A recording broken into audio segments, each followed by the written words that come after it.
Hey guys, welcome to Game Changer. Good morning. It's a good day to have a good day. That's good. You sound like like Full House, like Wake Up San Francisco or something. You know, he's like, it's a good day, like something Danny Tanner would say. It's a good day to have a good day. That's awesome. This week we've been talking about Love Note. The first day we started out talking about, actually that was the first day was. First day you weren't here. Oh, no wonder I don't remember. The first like brain the first day you left me hanging. She stood me up. The second day was about husbands love your wives. Oh, you remember that one?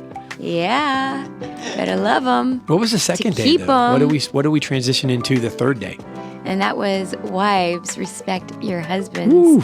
And so this morning I was just pondering on that. And like, how do you do that?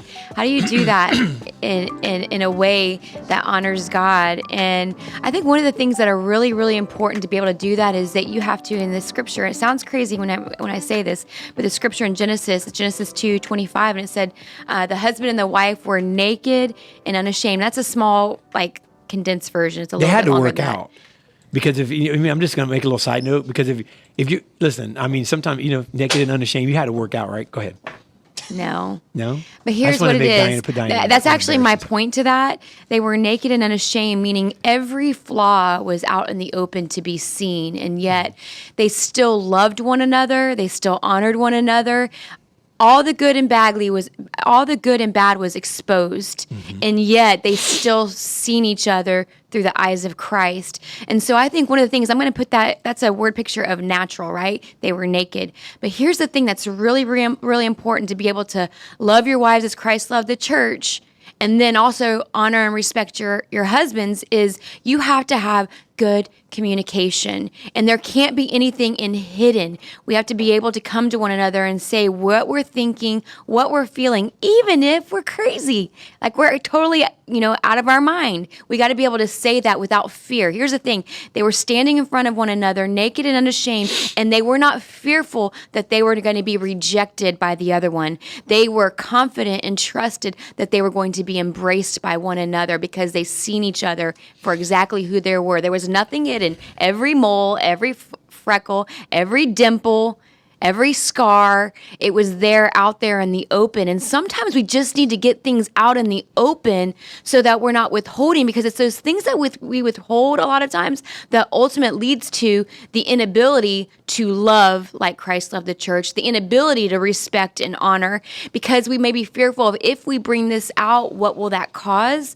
So I think it's really, really important to get back to that basic thing, naked and unashamed in every area of your life, your thoughts, your spiritual walk, your emotions, all of the above, that you are able to go to one another naked and unashamed, even in our ugliness and in our good times. That's good. That's good. Amen. Well, let me ask you this. So speak to husbands. Don't speak to me. Speak to men. I'll still be side-eyeing, guys. Let me throw this out there too, because if you're watching right now, I think I just feel like the need again to we're speaking so much on husband and wife, and if you're not married and you're watching, what does this have to do with me? I really want, and a lot of times when you talk the church, because society has moved so far away from God's plan. With men and women, and sometimes you can read certain things. There was a comment yesterday. It wasn't a negative comment. It was just a comment that sounded kind of old school. And but I want to just point out that God's plan for men and women, and His plan is the perfect plan for it. And it's not a like one's higher than the other, that old school mentality, like when it talks about honoring your husband or respecting your husband, like you better honor me. That, men, let me tell you something, that's not what it's about. Your machoism, there's no room for that. That's not what that's about. Your wife doesn't need the gladiator, you know what I'm saying? She needs you to love her. But so I want to point out that some of the things we're saying here, you have to look at the definition and look at the meaning, and we're going to try to help you hopefully explain that God intended, what His Word says about it. And it's totally different than what you think that might mean. And it's also different, though, way different than what society paints the picture. It's God's plan, because society's picture and plan leads to to void. It leads to unhappiness ultimately, and really a lack of fulfillment. So speak to husbands, and I'm going to speak to wives, or speak to men that aren't married, and I'm going to speak to women who aren't married. So I'm going to speak after you, and I'm going to say something, and I want you to speak, though, from two guys listening right now on how to prepare for your wife or treat your wife, how to love your wife. Speak to those guys and say from a wife's perspective what loving your wife means. Not to me, to the men. Go ahead. Try it. That's on the spot, guys. I would say learning to listen. I think that sometimes not listen even just to words. I said don't speak to me. Oh, no, never mind. Go ahead. Sometimes the words, what you're needing to listen to is not the words that are being said, but the things that are not being said by body language, by emotions, by the way they're handling their daily tasks. So I think to be able to do that, you have to learn to listen and be in tune with where they're at and what they're thinking. And if you don't know, ask questions. I think it's the things that cause, divides or isolation is the things that are not just the things that are said. So we always go back, especially if you've gone through bad relationships. Guy that's not married. In bad relationships, no matter what. So you can apply this to any relationship, husband and wife, girlfriend and boyfriend, friends. Often things that go sour, not just based on the things that are said and done. A lot of times, if you really go back and reflect, it's the things that were not said and not done that cause us to withdraw and isolate or cause dissension in relationships. So I would say learn how to shut your pie hole and open those two things on the side of your face and open these eyes to be able to read beyond what is being said with words. Yeah. So, okay. So here's my turn now. I'm going to speak to women. And so, but before I'm going to set a frame for both men and women. Okay. And again, I'm going to say this. Women, your husband doesn't need, listen, hear me. They need to, but it's not a requirement. God's requiring us to respect, not for that guy better earn my respect. Men, God's requiring us to love, not she needs to be lovable. That is the point. Here's the thing I've learned with Christianity, no matter what it is. When I begin to complain about her, God doesn't go, you're right. See, we're a guy. If I go to complain, man, gosh, Dinah's in a man will go, yeah, my wife was in a bad mood.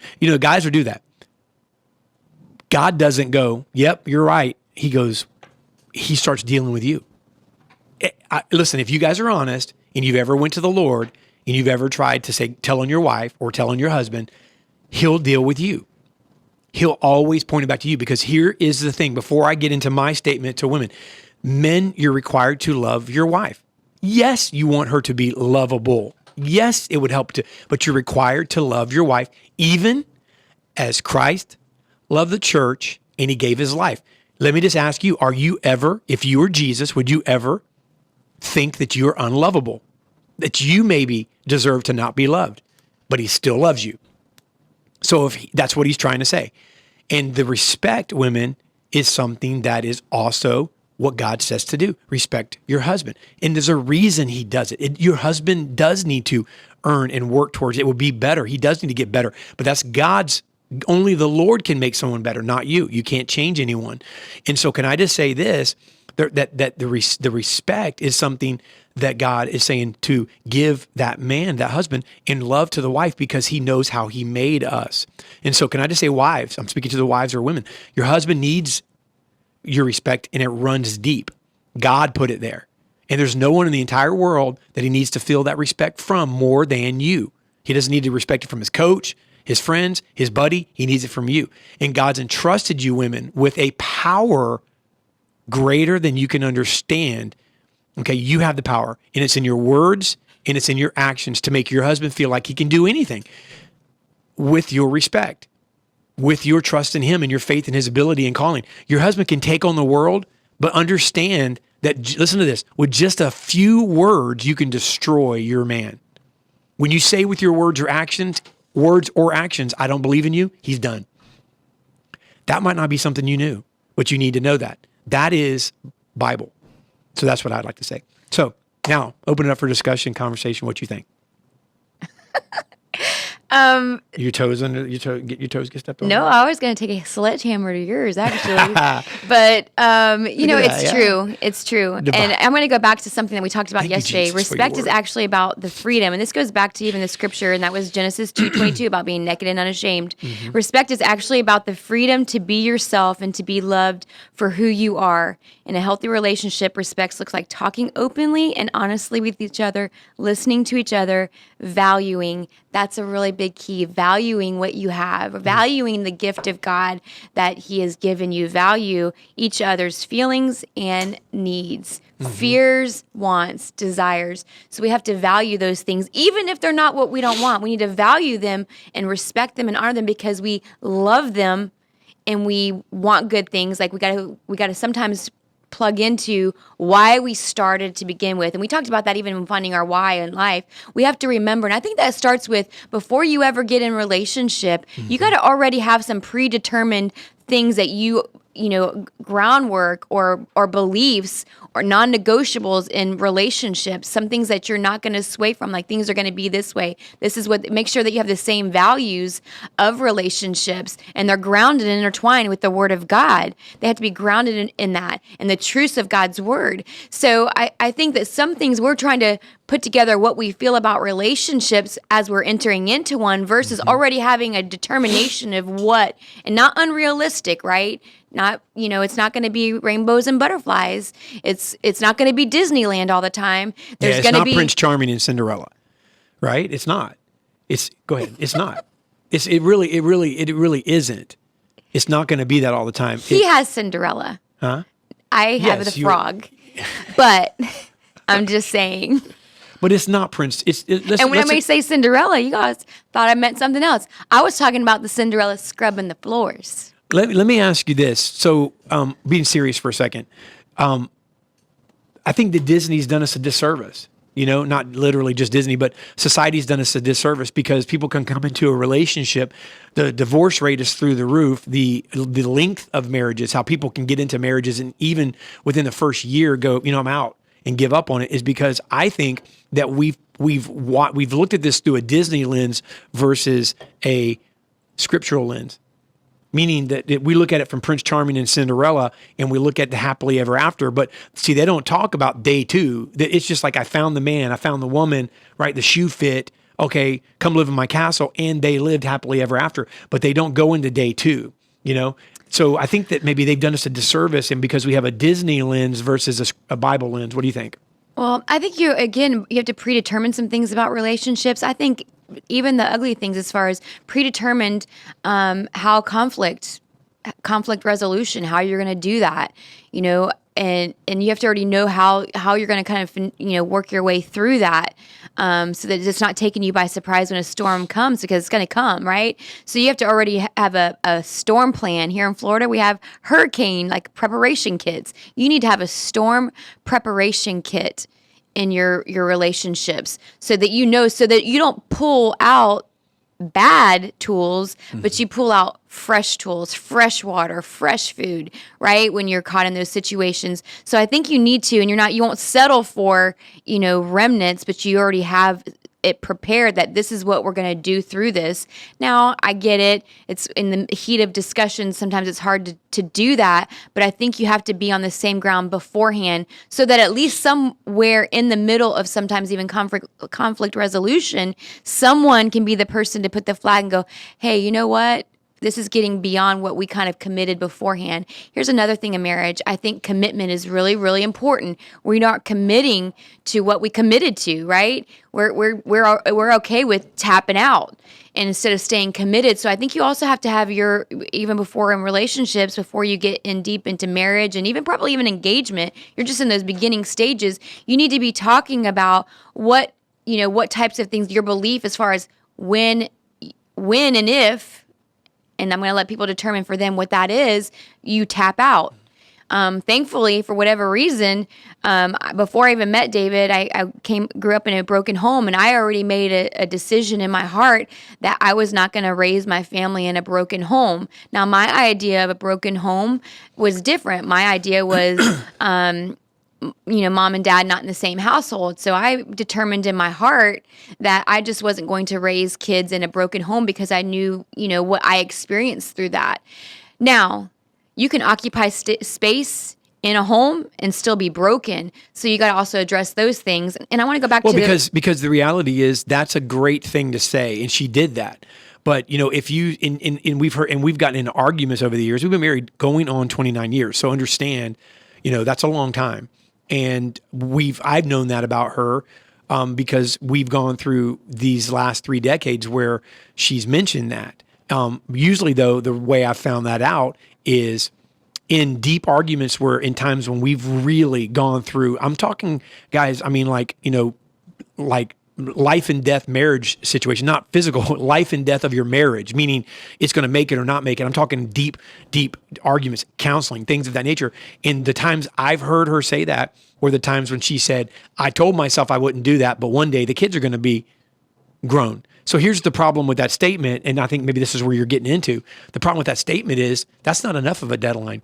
The real deadline is when you said, hey, for better, for worse, sickness and health, till death do us part, because that's what God heard. God didn't just hear until these kids are raised. So you told yourself that as a kid because you came through it. I told myself that same thing, in many ways. Maybe didn't make it as much of a promise, but you know what? I came from a broken home. I was 4 years old when my parents divorced, and I told myself that I don't want that, right? I want to be better than that. And the reality... I should interject what you just mentioned, the book that you just mentioned. Oh, Ashton messaged in. There's a quote from a book that says, marriage isn't here to make you happy. It's here to make you holy. But when you pursue holiness, happiness comes. And the book's called Sacred Marriage. It's good. We are trying to pursue the things that make us feel good, but sometimes holiness isn't always something that makes us feel good in the moment, that process of holiness. But if we stay true to the process and allow that to work its way through, it does bring happiness. That's a really good, and sometimes we got to trust in the Lord with all our hearts and not to our own understanding. In all our ways, acknowledge Him. He'll direct our path, and as He directs it because He wants good things for us. So, Yeah, but I mean, would you agree? I mean, let's just strip it down and get like real for a second and have some conversations, with experiences that we've gone through. Because I mean, I think that's what's really going to bring some freedom in this area as well. So let's get a little bit, transparent here. I mean, there's been times where that decision that you made wouldn't have been enough, and but you have to go beyond that decision. And I'll say this is what I mean. Like when I say Disney's done a disservice, I mean, I love Disney movies and, I'm a big kid at heart and that's not what this is about. I'm saying it's done a disservice with that whole, the way society views relationship. If you look at the way the Disney princess looks at a Disney prince or vice versa, they didn't have 5 seconds of conversation. Like they didn't. I mean, it's like they walk into the ball, Cinderella walks in, he sees her, he's like, he bypasses all the other ladies. He goes over, he grabs her, they dance. And really the conversation is about as shallow as it gets. It's like, whoa, you look so pretty, and all of a sudden they fell in love, right? And then she leaves. And then, because she was beautiful in a blue dress, and she, was wearing glass slippers, he wanted to marry her and she wanted to marry him. The reality is that's not what it's about.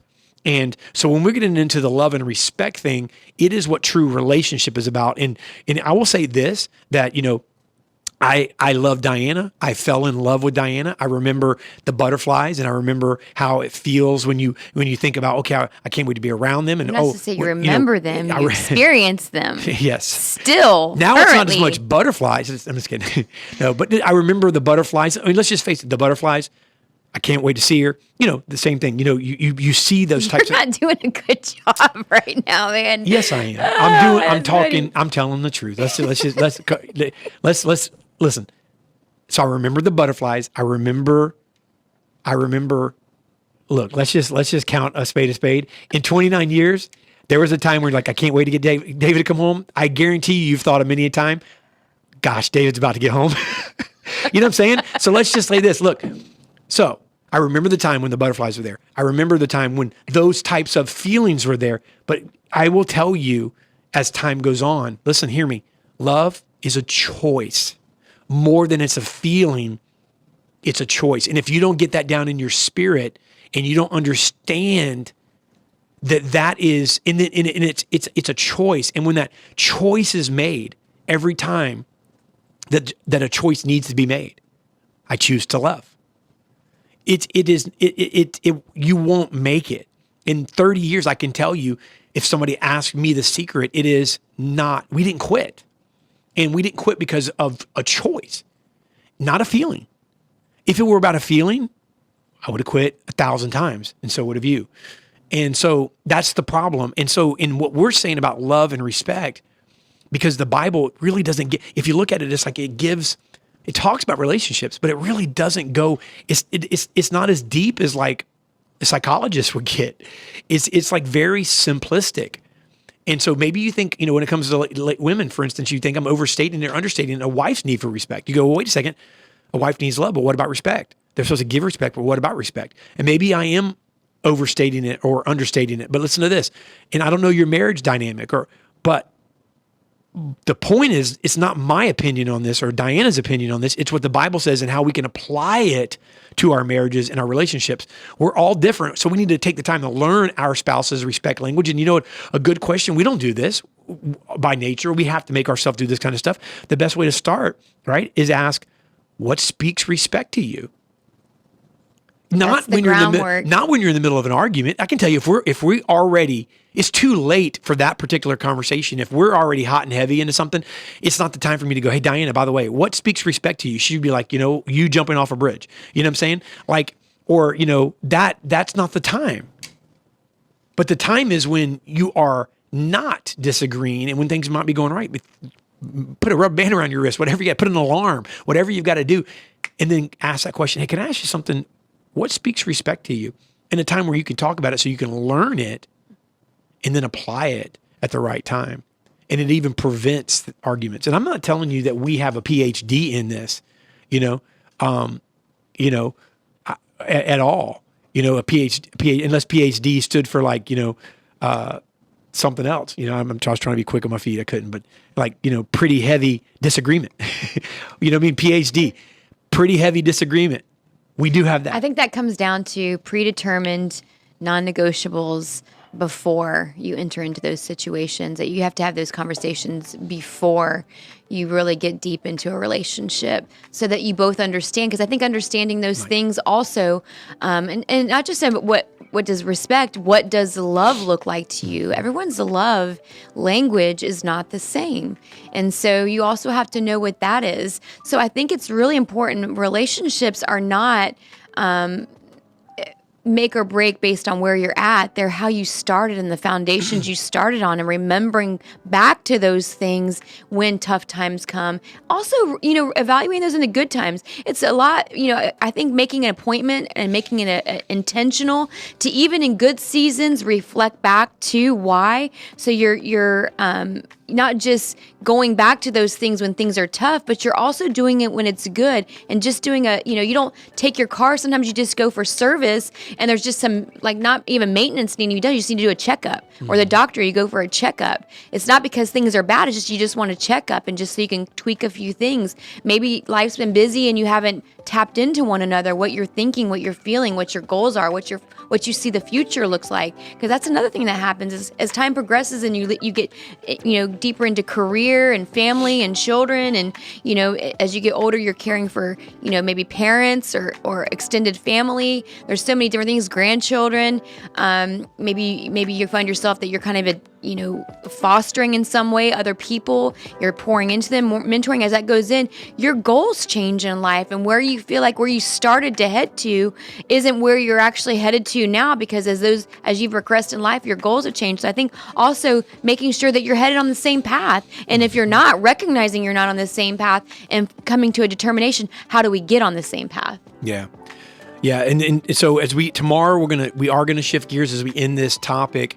We're going to talk about leading with love. So we're going to get outside of the marriage relationship per se, and we're going to talk about leading. So it's going to impact everything. If you're a parent, if you're a business owner, if you're a leader, if you're a minister, if you're a husband, a wife, or whatever it is, you lead anything and anybody, right? We're going to talk about that. So you don't want to miss tomorrow, but really quick, so we can kind of sew this up, looking at the proper definition of love. We went over the definitions of love in the Bible, and there's multiple kinds, and understanding that a husband is required to love his wife. The kind of love, right, that Christ showed when he gave his life. And that is hard, gentlemen. It is hard. but it is required. You're supposed to lay down your life, meaning that you're supposed to look to your wife, care about her over yourself. And that is very difficult because we are selfish people. We all care about ourselves. Everybody cares about themselves, no matter what you say. And so also looking at the proper definition of respect, the Bible talks about that. And in 1 Peter 2, it says show respect to everyone. But that word means time in the Greek, and it means to honor. But the one that's in Ephesians 5, when it says wife respect your husbands, is stronger. It's phebo, not Phoebe on Friends, but phebo. It means respect, treat with regard or reverence. It's a deeper kind of respect. It's not the kind of respect that you show to the military, or the kind of respect that you show to your pastor, or the kind of respect that you show to even your parents. It's not that kind of respect. That's more time, honor, attribute value. But when it gets to a wife, to her husband, it is to treat with regard and reverence. That's not David, that's the Bible. But also love is not how you love your parents, or love this person, or love your neighbor, or love your cousin, or even your kids. It is a different kind of love. It is a love, gentlemen, that is like Jesus. That's deep and that's hard. So those are the things that he says. And that's why, if you want to, look, we can go, hey, I just don't agree with that. Or I don't know, that's kind of deep, or that's kind of old fashioned, or whatever you want to say. Here's the reality. The first marriage to the marriage now, look at the divorce rate. The divorce rate, very small to very big. So as you can see, over time, we've gotten away from God's plan. And all we need to do is just make that change in ourselves, right? Before you can change it in your neighbor. So be that example. Be that example. And you're not going to go through your 30 years or even yesterday without an argument and a disagreement. You can get better at that, but that's not what it's based on. And I can tell you that you can still be a testimony just simply by the fact that you're married 30 years. And before you know it, you can think my marriage is not where it needs to be. It's just not good. But all of a sudden you're like, well, how long you guys been married? Oh, 40 years or 45 years. And can I just be honest with you? At some point, you're going to die. At some point, 45 years, 50 years. My grandparents were married 61 years almost when my grandfather died. He was almost 90 years old. They were married for 61 years. Can I just say this? I found out, this 89-year-old man, I found out from my grandmother, that they almost called it quits at 54 years. They almost divorced at 54 years. And they just didn't. Can I just say this? They had a successful marriage. They didn't kill each other over 61 years. They made it 61 years. You go, well, but they argued, or they did this, or they did that, or he was selfish, or she was 61 years. That's making it. Can I just say that eventually you can be looked at and go, you got something that 65% of the society doesn't have because they're divorced. And that's what I'm talking about. So 29 years, babe. 29 years. I would say that when you said that, it is a testimony. They were great. David's grandparents were great people. They were loving. I love them both very much. But I want to make sure that I'm enjoying the journey along the way. I don't want to just make it to the finish line and go, man, I wasted 61 years. I want to hit to the finish line and say that I enjoyed the journey. And though I had to stop at pitfalls and, regroup and, maybe mend some broken legs, broken hearts, that when I look back over the course of time, that I can say the Lord was with me, that when I remained faithful to him, he helped us stay the course, but I enjoyed the journey, even the good and the bad, but that I enjoyed it. I want to enjoy my journey when I look backwards. And so I just want to end it with the scripture is James 1:19, which I think is really key to any relationship. And I was talking about listening and speaking and listening, but understand, this is in the Amplified version. Understand this, my beloved brothers and sisters. Let everyone be quick to hear, be a careful, thoughtful listener, hearing not only what's said, but what is said with our actions are really important, and that was my interjection. Slow to speak, a speaker of carefully chosen words. Sometimes we carefully choose darts in our words, so we need to be carefully choosing words that speak life, Amen. Even in dead situations or dark times. So carefully chosen words. Slow to anger. And how often do we just let the smallest of things, it's like that one thing, set us off. That the camel that broke the straw that broke the camel's back. So, slow to anger, patient. And slow to anger means you're patient, reflective, and forgiving. We got to forgive. We got to let things go and realize what's important. For the resentful, deep-seated anger of man does not produce the righteousness of God. That standard of behavior which he requires from us. So get rid of, well, let me just start there. So I'm just saying that leads us back to the righteousness of God. If we can be slow to speak, quick to listen, not, forgive, reflect, be patient, it will example and produce the righteousness of God in your life and in your relationships. Amen. Don't miss day 5 tomorrow as we wrap this series up. Thank you all for tuning in today. We hope you guys are enjoying this series, and we will be back tomorrow to wrap it all up. But I have a couple of things I want to mention before we head out. If you guys would like, we have a daily encouragement text that goes out every single day. You can opt into it for free. You can text the letters EZGC to 813-522-3356. If you're with us live on YouTube, thank you all for being with us. We appreciate you guys being here. But if you can't make it to the live stream, you can always keep up with us in 2 ways. Go to our YouTube channel, which you're already that close to being there. Hit the subscribe button and hit the bell below so that you get notified when we upload the replays and when we go live. And you can also go to your favorite audio podcasting platform and hit the subscribe button on our feed, Apple Podcasts being the biggest one. If you're listening to this episode or watching on replay, you can always join us live every single morning, Monday through Friday at 8:30 a.m. EST. Make sure that you guys hit the bell so you get notified when we go live. If you guys would like, make sure you follow us on Instagram. We post short, bite-sized clips of the podcast episode, phone wallpaper, shareable graphics of quotes from the show, and much, much more. And our newest Bible plan is live. Red Light, Green Light is a 5-day reading plan on YouVersion of the Bible app. Make sure that you guys go find it, subscribe to it, read through it, and then let us know what you think. But thank you all for tuning in today. We hope you guys enjoy the rest of your day. We'll see you bright and early tomorrow morning as we wrap up the series. And on that note, we out.